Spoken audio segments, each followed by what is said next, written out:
Los filamentos intermedios se caracterizan porque tienen una elevada fuerza tensional y eso le permite otorgarle a las células resistencia frente al estrés mecánico.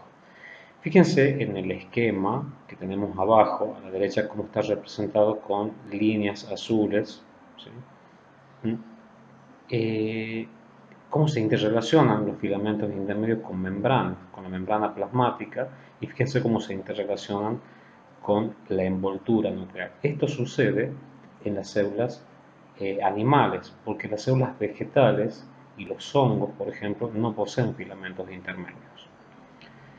Si ustedes recuerdan, vimos anteriormente que había un equivalente a los filamentos intermedios en las células procariotas, y ese equivalente era crecentina. Crecentina lo que hacía era otorgarle la curvatura a la célula procariota. Ahora bien, volvamos a las células epiteliales, ¿sí? Que forman parte del tejido epitelial de los organismos animales.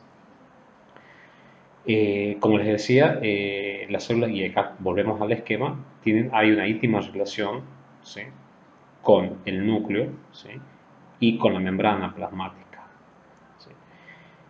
Recuerden ustedes que los filamentos intermedios, cuando ustedes estudiaron la clase de uniones intercelulares, participaban, ¿sí?, en la unión de las células del tejido epitelial a través de los hemisomas, se participaban en las uniones de anclaje, mientras que la unión también participaban fijando la célula epitelial a la lámina basal a través de los hemidesmosomas. Entonces, en esos dos tipos de uniones tienen participación los filamentos intermedios.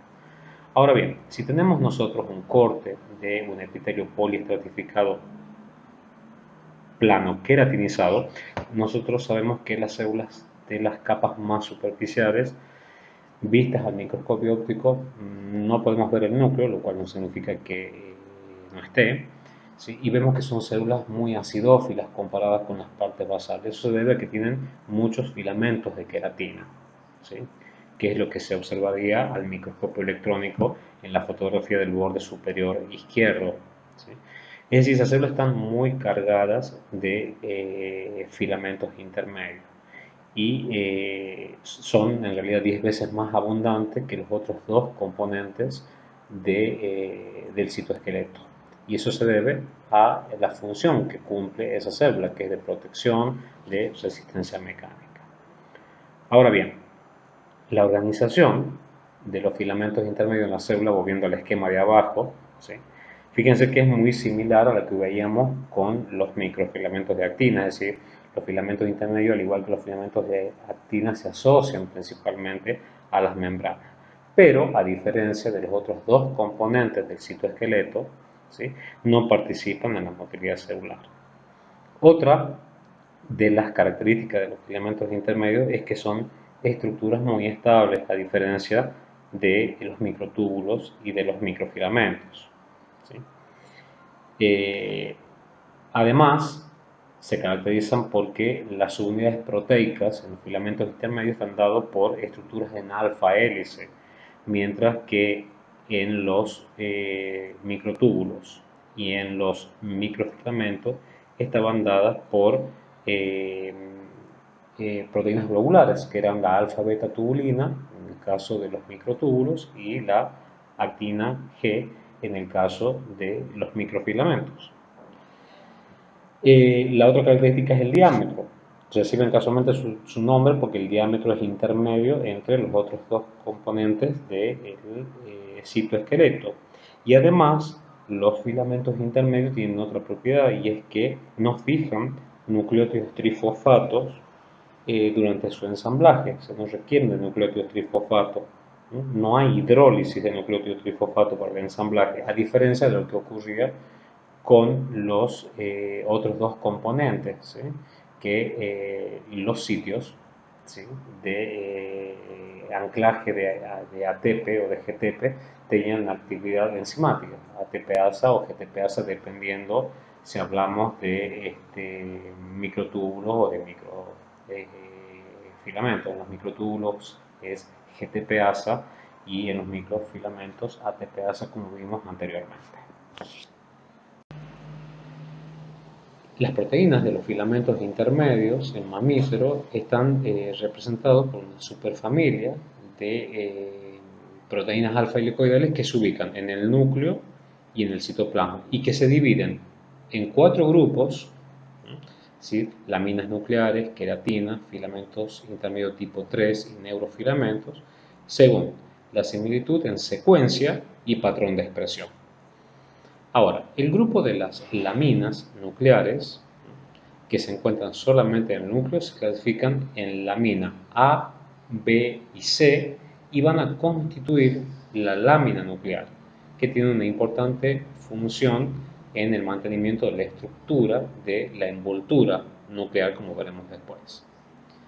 En el caso de las queratinas, son las más diversas de las proteínas de los filamentos intermedios y se van a expresar en diferentes formas, ya sea para formar epitelios o para formar uñas, pelos o lanas en el caso de los animales.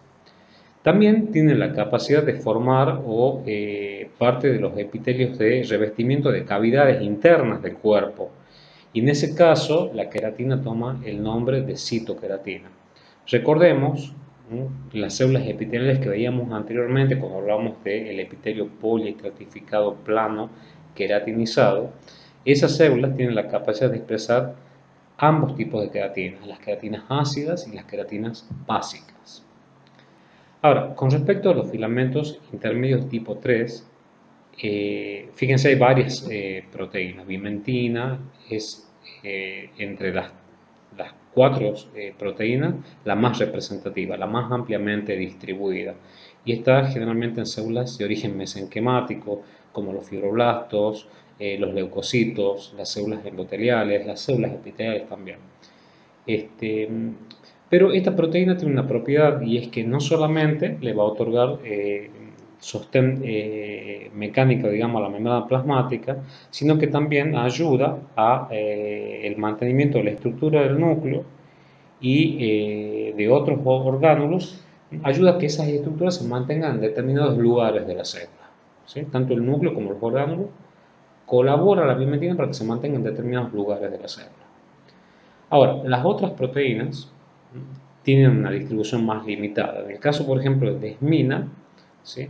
La vamos a encontrar en el músculo. Específicamente se caracteriza por estabilizar al músculo durante la contracción. ¿Se acuerdan que veíamos que participaba miosina como proteína asociada a los microfilamentos y también participaban los filamentos intermedios? Bueno, de los filamentos intermedios el filamento intermedio tipo 3 y específicamente desmina estabiliza el sarcoma. En el caso de la proteína ácida fibrilar gliar, que es bastante complicadito el nombre, lo vamos a encontrar en las células de la glía o células gliales que generalmente se caracterizan por otorgar soporte mecánico y nutricional a las neuronas. Y posteriormente encontramos la periferina, que es una de las proteínas menos estudiadas, la encontramos formando parte del sistema nervioso periférico. Con respecto a los neurofilamentos, estos constituyen parte principalmente de los axones neuronales, como vimos anteriormente, ¿sí? Y son de 3 tipos: el neurofilamento tipo L, tipo M y tipo H. Los neurofilamentos van a ser los responsables del crecimiento radial del axón y por lo tanto van a determinar el diámetro del mismo. Y el diámetro, va a haber una relación, como veremos posteriormente, entre el diámetro del axón y la velocidad de transmisión del impulso nervioso. Las proteínas que forman los filamentos intermedios son de diferentes tipos, como veremos anteriormente, y también todas ellas tienen diferente tamaño, tienen diferentes secuencias de aminoácidos, ¿sí? Si pueden ahondar eso en la bibliografía, vendría muy bien. Pero lo importante de destacar de todo esto es que, a pesar de que existen esas diferencias, todas ellas tienen un patrón estructural común. Fíjense cómo tienen en el esquema un dominio central en estructura alfa-hélice, también se llama región hélice alfa, o lo van a encontrar en alguna bibliografía, que generalmente está constituida por 310 aminoácidos, que en el caso de la lámina nuclear aumentan un poquitito, son 350 aminoácidos.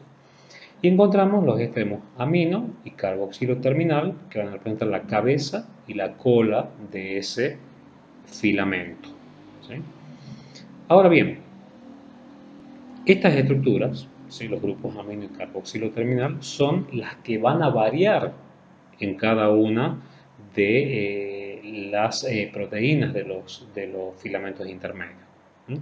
¿Y en qué van a variar? Van a variar en tamaño, van a variar en la secuencia de aminoácidos y también va a variar la estructura secundaria de las proteínas. ¿Sí? Ahora bien, el dominio central entonces va a jugar un papel clave en el ensamblaje de los filamentos intermedios, mientras que los dominios terminales, tanto amino como carboxilo terminal, van a dar las funciones específicas a cada una de las proteínas. ¿Sí? El dominio central participa en el ensamblaje y los dominios terminales van a participar en las funciones específicas. Entonces, como dijimos, una subunidad o un monómero de un filamento intermedio va a estar formado por un dominio central alfa hélice, que es un dominio estable, y los extremos carboxilos y amino terminal, que son los que se van a modificar en cada una de las proteínas de los filamentos intermedios y que, a diferencia de la región alfa hélice, se caracterizan por ser dominios globulares, que no lo dije en la diapositiva anterior, o sea, región alfa hélice central, globular, los grupos aminos y carboxilo terminal. Ahora bien, el dominio alfa hélice tiene una estructura tal que permite que pares de monómeros formen dímeros estables al arrollarse paralelamente uno sobre otro, formando una estructura en espiral. Entonces obtenemos lo que dice acá, un sobreenrollamiento dimérico. Posteriormente, ¿qué va a suceder? Esos dímeros se van a asociar, pero no se asocian en los extremos, sino se asocian de manera escalonada, ¿sí? Y de manera antiparalela, es decir, que un grupo amino, el grupo amino de uno de los dímeros, es como que se va a dar vuelta y va a interactuar con el grupo carboxilo del otro dímero para formar estos tetrámeros. Es decir, que un tetrámero va a estar formado por dos dímeros sobreenrollados, como dice en la diapositiva. Esos tetrámeros luego se van a ensamblar extremo por extremo y en forma lateral también para formar un protofilamento. Entonces el filamento intermedio resultante va a constar de 8 protofilamentos enrollados uno alrededor del otro para generar una estructura en forma de una cuerda. Sí me gustaría destacar que el ensamblaje, ¿sí?, se produce a partir de tetrámeros antiparalelos. ¿Sí? Entonces, al ser antiparalelo, fíjense, tenemos grupo amino que está cerca de un grupo carboxilo, ¿sí?, porque es forma escalonada antiparalela. Entonces los extremos, ¿sí?, de los dímeros en el tetrámero van a ser equivalentes. Por lo tanto, los filamentos intermedios van a ser estructuras apolares, a diferencia de los microtúbulos y de los microfilamentos que son estructuras polares. Tenemos un extremo más y un extremo menos, ¿no?, como recordarán de las diapositivas anteriores. Es importante destacar que el ensamblaje de los filamentos requiere de interacciones entre proteínas específicas, ¿sí? Por ejemplo, los filamentos de queratina se ensamblan a partir de interacciones entre las queratinas ácidas y las queratinas básicas, es decir, que interactúa un polipéptido de cada una de ellas. En el caso de los filamentos de tipo 3, por ejemplo, pueden ensamblarse en filamentos que tienen un polipéptido, como puede ser bimentina, o que tienen dos polipéptidos diferentes, como pueden ser bimentina y desmina, por ejemplo. Ahora bien, las proteínas asociadas a los filamentos intermedios, o también denominadas PAFI, forman enlaces cruzados entre los filamentos intermedios para organizarlos en haces o en retículos y organizarlos con otras estructuras o vincularlos con otras estructuras como la membrana plasmática. Es decir, que las PAFI lo que van a hacer es integrar los filamentos intermedios a los microtúbulos y a los microfilamentos y los van a unir a la envoltura nuclear y a la membrana plasmática. En este último caso, lo van a hacer a nivel de las uniones desmosomas, ¿sí? En el caso de que sea intercelular, o hemidesmosoma en el caso que sea célula lámina basal. ¿Qué PAFIs se conocen? Por ejemplo, las plaquinas. Ellas unen filamentos intermedios o vinculan filamentos intermedios con microtúbulos y microfilamentos. También tenemos las plectinas, ¿sí? Que tienen la capacidad de interactuar, por ejemplo, con espectrina, que es una de las proteínas que vinculaba, recuerdan, los filamentos, los microfilamentos en la región cortical, cuando veíamos las microvellosidades. También, por ejemplo, la plectina tiene la capacidad de interactuar con la amina B, ¿sí? O formar enlaces cruzados entre los filamentos intermedios y también los microtúbulos. En el axón, por ejemplo, también hay enlaces cruzados entre los filamentos intermedios y los microtúbulos. Y no se sabe bien, pero aparentemente esos enlaces estarían dados por los brazos largos de uno de los tipos de los neurofilamentos, que es el NFH.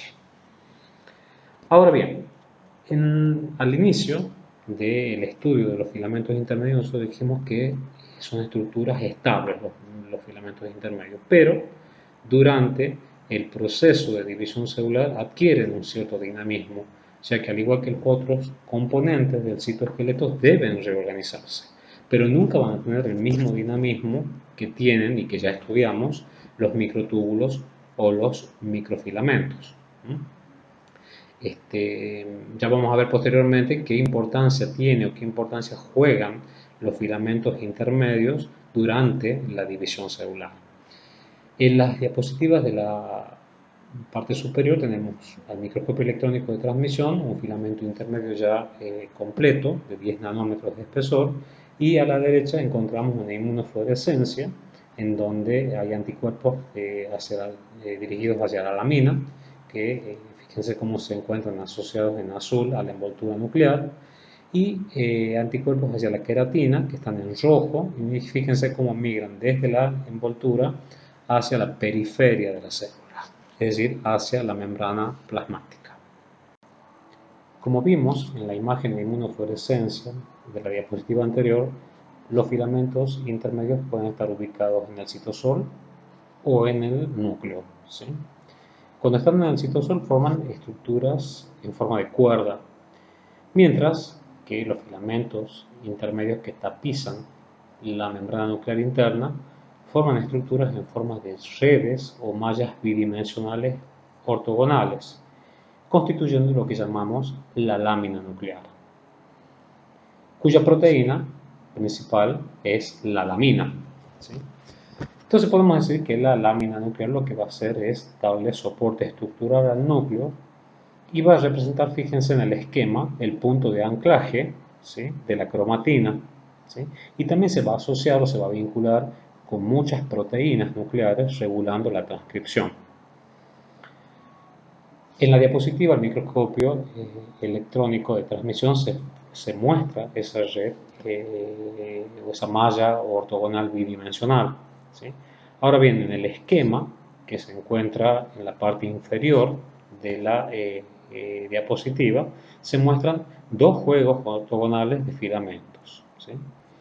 Ahora bien, esos juegos van a estar formados principalmente por lámina A y C, es decir, que la malla ortogonal va a estar formada por lámina A y C, y por ende van a formar la lámina nuclear, ¿sí?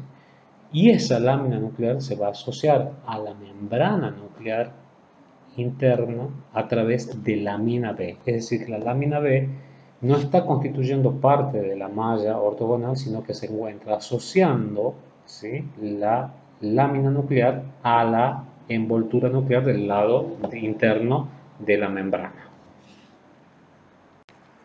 Cuando una célula se encuentra en interfase, la lámina nuclear está perfectamente formando la malla esta ortogonal de la cual hablábamos, asociada, digamos, a la membrana nuclear interna.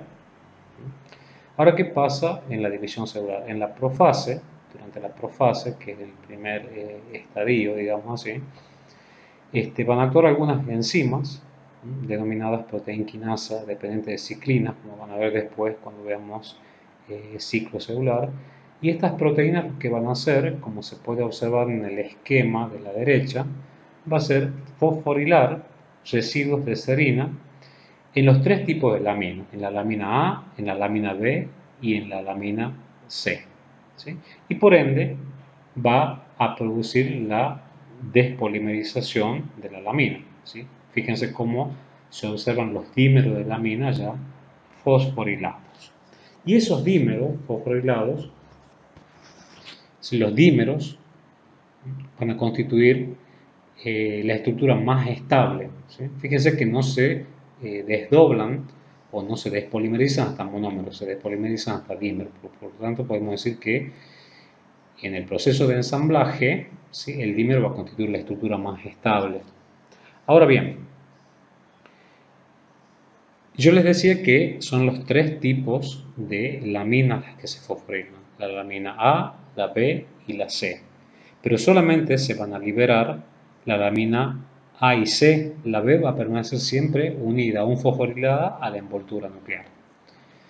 Entonces podemos decir que la despolimerización de la lámina va a favorecer la disgregación de la envoltura nuclear. Fíjense en el esquema de abajo, como tenemos lámina fosforilada y la envoltura nuclear que comienza a fragmentarse. Ahora, el debilitamiento de las asociaciones que existen entre la membrana nuclear interna, la lámina nuclear y la cromatina va a permitir que parte de esa membrana o fragmentos de la envoltura nuclear, ¿sí?, interna se comiencen a retraer hacia el retículo endoplasmático, ¿sí?, que habíamos dicho que era contiguo, ¿sí?, que el retículo endoplasmático era una continuidad de la envoltura nuclear como hemos visto en endomembranas. Entonces volvamos a la historia de los dímeros fosforilados, ¿sí? ¿Sí? Para que se reinicie el proceso de polimerización una vez que ha finalizado la división celular, estos dímeros deben desfosforilarse por enzimas específicas, de tal manera estar disponibles para generar nuevamente o para formar nuevamente la lámina nuclear.